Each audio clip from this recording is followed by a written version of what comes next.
Hi, I wanted to give you an update on my explorations with storyboards and AI. As I mentioned last week, I've been playing around with storyboarder.ai and I really like it. However, I can't afford it at the moment is the bottom line. To use it effectively to make a feature film, it would cost about $5,000 US a year, just under 4K British pounds, which I just can't justify at the moment. If I had a budget for a film and I had that as part of the budget, definitely. But I have another plan to, my strategy is going to be to, work on the scripts as much as possible and get as many scripts as I can to a point where they're ready for storyboarding, whether it's my writing or someone else's script or something we're doing together, it doesn't matter. And then by that time I may have funds available to do the storyboards without having a budget for the script, or there may be more storyboarding AI out there, or the price may come down, who knows. But let me tell you where I get to with the pricing for storyboarder AI. And excuse me, and it's not just storyboarder AI. It's a kind of general approach to pricing across these products, but I'll come on to that. So if you look here, there's 4 different levels that you can engage on. And it's fair enough, I think I get the feeling that these things were originally made for short content, whether it's commercials or social media or whatever, because it doesn't feel geared towards feature filmmakers. Just my opinion.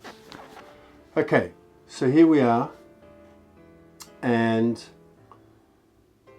at each level you get to do more projects, more pages, unlimited image generations, 30-page scripts, and then essentially you'd need this one for a feature film. I know I talked last time about doing in bits, but that would be a nightmare. So doing this would be the choice for a feature film. However, normally, like with the pages of the script, you'd expect things to increase as you get to the higher levels, the more, the higher price levels. But with video generations, for some reason it doesn't. It just goes 10, 10, 10, which I think is a bit poor.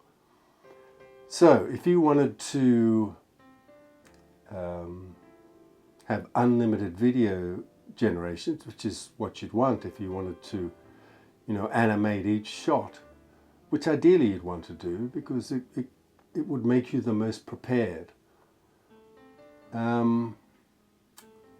There's optional add-ons. So it's another $195 a month, I think it was, for unlimited video added to this.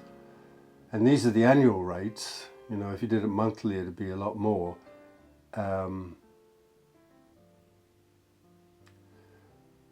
It's $4,000, $5,000 US, and just under $4,000 GBP.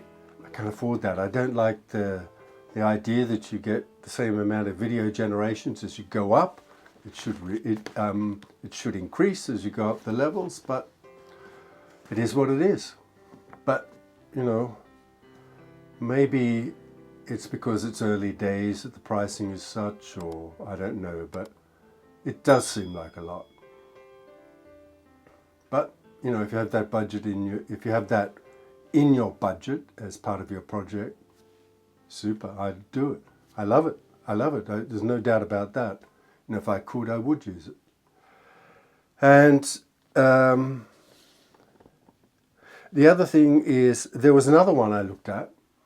There seemed to be 2 which were kind of, at the top of the list, as far as I could work out anyway. And the other one was Katalist.ai.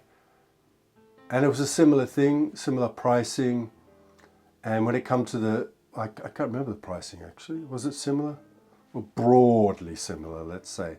But the thing which I'm interested in is the video generation, because I want to animate those storyboards so I can see how the shot looks and play around with it with a cinematographer or whoever.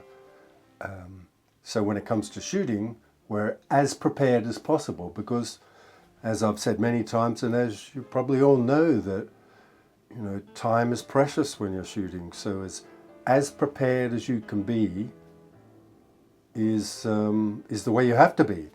And if you can animate these storyboards, not only may you come up with your best shot possible, you've already explored some options if something goes wrong with your best shot possible, or you can't get that location or that bit of kit or whatever it is. You've played around with a few shots. So not only you, but you and your cinematographer and whoever else, have a few things up your sleeve that you can call on and go, hey, remember when we're doing that and we did this? We could do that. So, there are many, many benefits in my eyes. And even though you don't always get a great amount of time, the more prepared you are and the more options you have before you step on set, the easier life is going to be, and everyone around you. So Katalist.ai, another great product, no doubt about it. For me personally, I just like the feel of storyboarder.ai a bit better.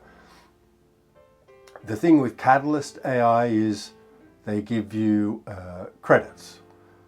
When you sign up to, I can't remember which level of Katalist.ai I was looking at, but hang on, let me just call it up. Why don't I do that? Okay, here we are at Katalist.ai, and in a way it's similar.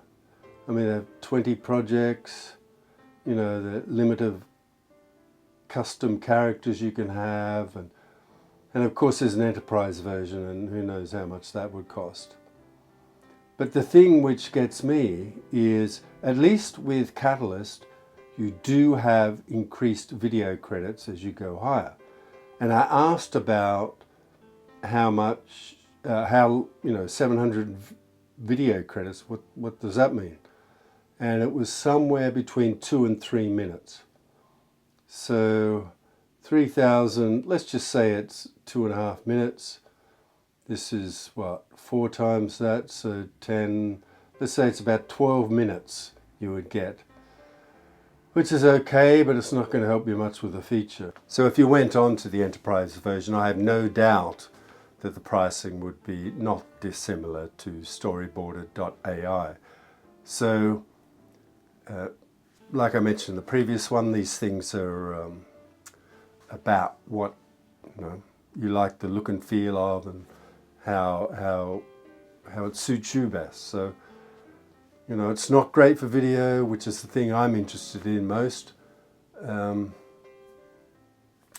Maybe I should look at some products that aren't AI and see how they match up, and just broaden my scope generally.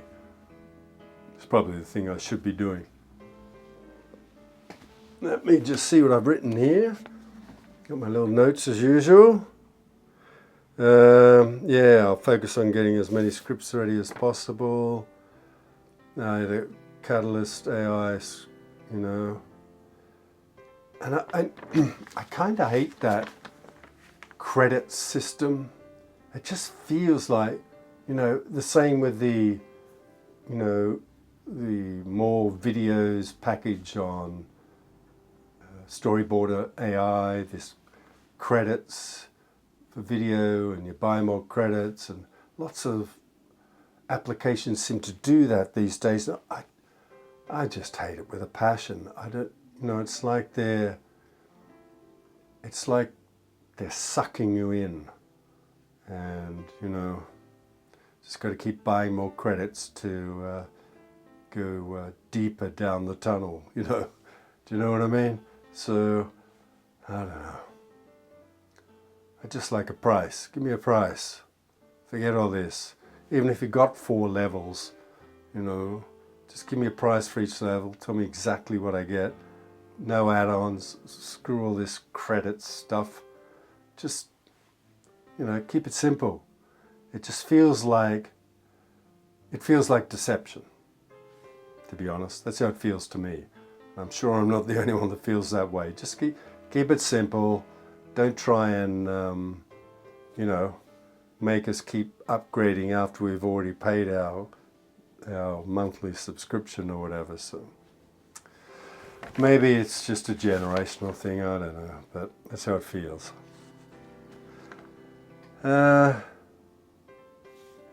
Yeah, so it's just basically wanted to give you an update on what was going on with that and how I was feeling. Not great, but I think probably there's lots of other existing storyboarding software out there which isn't AI, which I'm sure will incorporate AI at some point. So maybe I need to go back to more traditional software and